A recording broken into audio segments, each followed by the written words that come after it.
30 अप्रैल और 17 रमजानुल मुबारक की तारीख मैंने ऐलान तो किया, और ये बार बार इसको हल्के में लेकर मजाक उड़ाते हैं। आज भी ये कहता है कुरान को गुंडों की किताब, कुरान कहता है वायरस है, कुरान को कहता है गंदी किताब। कहां मर गया तुम्हारा ज़मीर, कहां मर गया? मुसलमानों, मैं अब आपसे कहता हूं, इस तारीख को मेरे 3 ही ऐलान होंगे। मुझे पहुंचने दिया जाए, मुझे पहुंचने दिया जाए। उससे पहले अगर गवर्नमेंट या इनके कोई भी दबाव में आकर के अरेस्ट करते हैं, उसी दिन समझ जाना है मुसलमानों, इस्लाम की फतह हो चुकी है। समझ जाना, मैं अगर अंदर होता हूं तो लाखों मुसलमानों के अंदर का ईमान बाहर आ जाएगा इंशाअल्लाह अज़ीज़। ये एक बात याद रख लेना।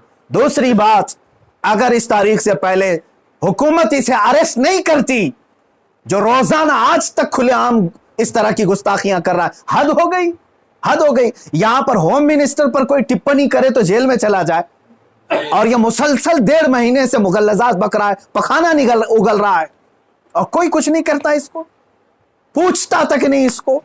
और अगर इस तारीख तक या तो उसे अरेस्ट करे, या तो फिर इस तारीख को पूरे हिंदुस्तान भर के मुसलमान कोई भी अपने घर में नहीं बैठेगा इंशाअल्लाह। मेरी इस बात पर लब्बैक कहते हैं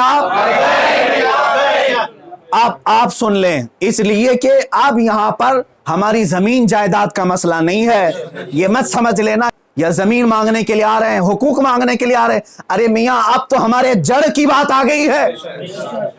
और मुसलमानों, याद रख लो, अगर तुम्हारा यहां पर रसूल पाक की इज्जत सलामत नहीं है तो फिर तुम्हारा जीना भी किसी काम का नहीं है। अब ये चाहते हैं ना हम बाहर निकलेंगे तो वायलेंस हो जाएगा, फला हो जाएगा।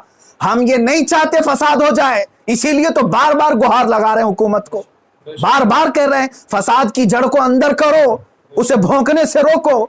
नहीं सुन रही है। और इससे भी आप समझ जाना है मुसलमानों, हुकूमत की मंशा यही है कि आप ये पूरे हिंदुस्तान में फसाद कराना चाहते हैं, पूरे हिंदुस्तान को जलाना चाहते हैं, वरना ऐसे पाखंडियों को खुलेआम नहीं छोड़ते। ये पूरी की पूरी प्लानिंग के साथ कर रहे हैं। इसलिए मुसलमानों, आज तुम्हारे इम्तिहान का वक्त है, आज तुम्हारे इम्तिहान का वक्त है। आज अगर तुम अपने घरों में चूड़ियां पहन करके बैठे रहे, याद रख लेना, बाद में आने वाली नस्लें तुम्हारे मुंह पर थूकेंगी, तुम्हारे कब्रों पर ईंट पत्थर मारेंगी। इसलिए कि ये नबी का गद्दार है, रसूल पाक पर भोंकने वाले को भी ये पूछ नहीं सका। तुम्हारी नस्लें बाद में तुम्हें याद करेंगी इस तरह से। याद रख लेना, ये तारीख यौम बद्र की जो आएगी, यौमुल फुरकान 17 रमजान की, उस दिन हर मुसलमान का कलेजा दहल जाना चाहिए।